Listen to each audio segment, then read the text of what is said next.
righteous, and the river will open for the righteous, and the river will open for the righteous, and the river will open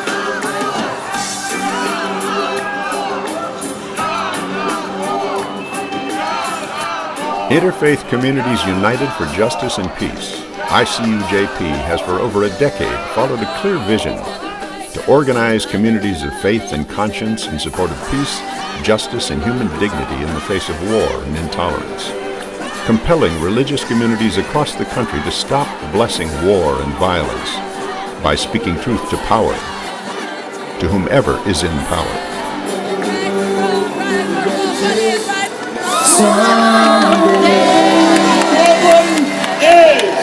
That for too long, we the people have allowed our elected officials and big business media to direct us away from peace to war, away from brotherhood and sisterhood to chaos. So, we are here declaring that we will remain here and be here for the struggle until indeed we can point this country away from what it is doing to what it needs to do on behalf of all people. So I say to you, we must resist, but we must also organize our families, organize our friends, organize our congregations, organize our neighborhoods, teach them, help them to understand that this is the beginning of a protracted nonviolent struggle until indeed we change governments as they are to make them what governments ought to be in America. That's our cause. So, war and violence, we must stop blessing. We must instead use our resources to bless one another and to bless truth and peace and wonder and the infinite possibilities of this century. Around with cell phones and tears, holding their heads, looking up at what's left of the World Trade Center and just shaking their heads in disbelief. We still have a choice today. Non-violent coexistence, a violent co-annihilation. We do not act, we shall surely be dragged down the long, dark, and shameful corridors of time, reserved for those who possess power without compassion, might without morality, and strength without sight. Now let us begin.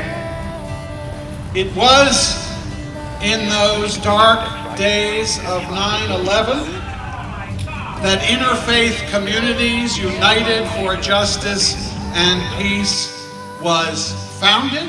I called my friend Rabbi Leonard Bierman and Jim Lawson and Rabbi Jacobs, Louis Chase, Ed Bacon, Maher Hattout, Najir Khaja. And I said, we need to meet. We need to see what the religious community's response is to this tragedy. You can remember the day when there was a blackboard and we set about to give this organization a name. And every word meant something and has meant something for the last 11 years. And so the Interfaith Communities United for Justice and Peace was born. And we have met for 550 Friday mornings at 7:15. Interfaith. We knew that had to be the core of this work. We knew the traditions we had all come from. Christians and Jews and Muslims and Buddhists and Sikhs and humanists and others. Communities. This was not meant to be just another group of leaders, of clergy, officially blessed into their face. This would be communities that would do the hard work we saw ahead of us. Interfaith communities for something and not just against something: justice. We knew it had to start with justice and peace. And that was our ultimate goal. Interfaith communities united for justice and peace. Every day that we stay at war is another day of loss and tragedy that we cannot afford. Not in our hearts, not in our spirits, not in our federal budget. Every day is too long. Where have we been? Where are we now? What is the vision of the future that we long to create? Every day during Elul, we hear the sounds of the shofar, the ram's horn. May these sounds remind us of all of those whose lives were lost on the attacks on 9/11, and also in the wars that emerged in response to those attacks, both soldiers and civilians. May these sounds challenge us to ask what we have done over these years to bring healing to our world. And may these sounds empower us to work together for peace.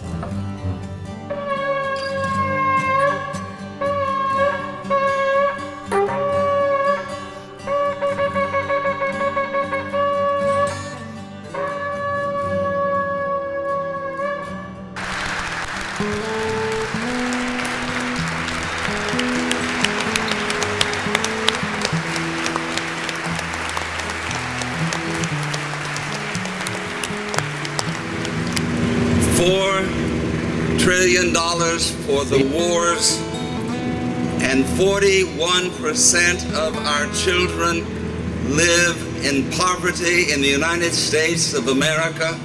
That is the greatest obscenity of our day.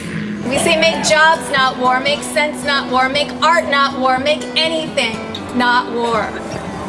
We're connecting the greed on Wall Street with the greed of war profiteers. And that peace power is the power that will work through us and work through everyone we come in contact with once we understand it's first within ourselves. When you dehumanize a whole race of people, a whole religion of people, a whole area of the world, just because they're brown, that you can treat them like they're not human, treat them like they don't exist, that this is somehow justified.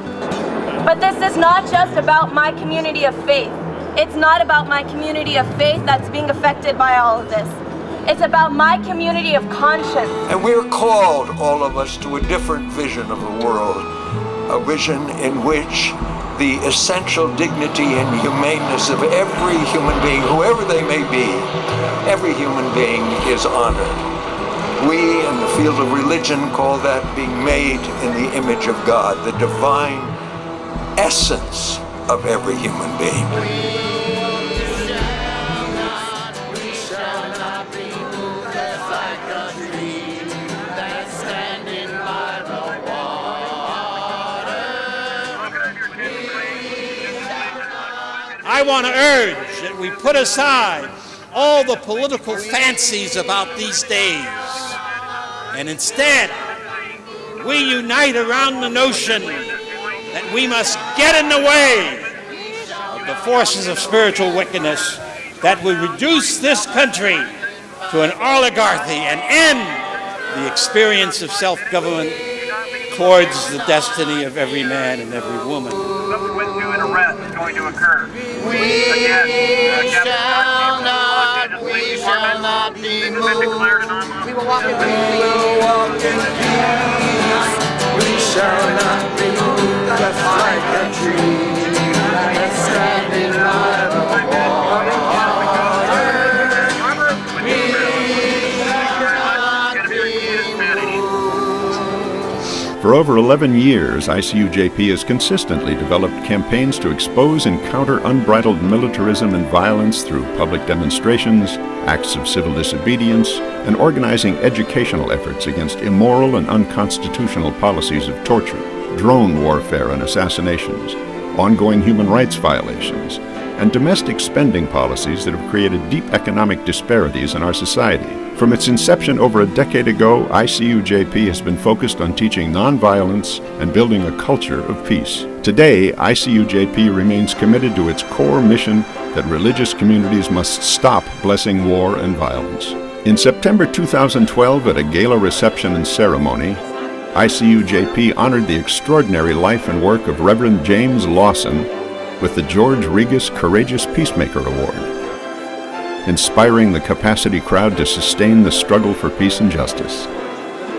Through ICUJP's Regas Internship, a monthly educational series has been established, encouraging interfaith dialogue and teaching the tools of peacemaking to young adults and all people of conscience. Through these various programs, ICUJP continues to grow its base of support, maintaining the flame of peace and justice now and into the future. We cannot afford to do otherwise.